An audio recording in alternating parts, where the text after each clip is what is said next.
Thanks. Can you tell me, in regards to the Enbridge pipeline, how much time does that take up for you, and would you support shutting down or rerouting that particular pipeline? Well, I think we need to ask some very tough questions about that at this point. And the Pipeline Safety Commission nationally has a new leader, a director. I've met with her, and she needs to be very focused on looking at all of the risks involved. Not only the pipeline under the straits, but there's a total of 90 miles that goes across the northern part of the Lower Peninsula all the way to Manistee.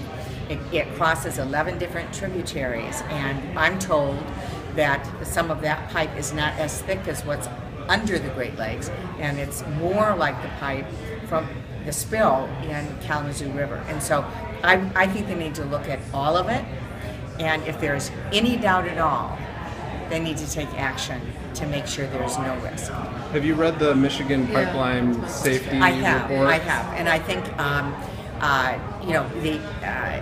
there are some positive recommendations in there. I'd like to see the state really go farther in terms of state oversight and regulation. I think this really needs to be the 1-2 punch of federal and state efforts because of the potential impact and the risk involved. So you support the DEQ getting into pipeline oversight? I do think the DEQ ought to do more in pipeline oversight.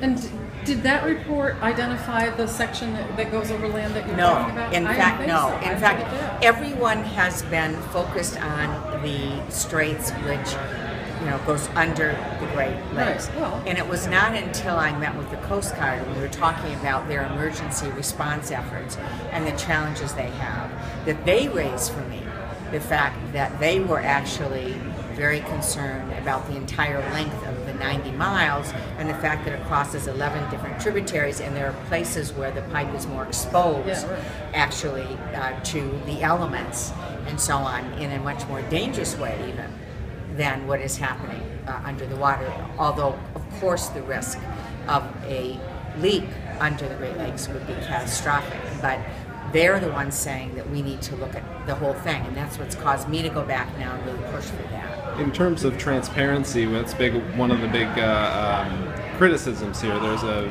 bill that would exempt certain reporting,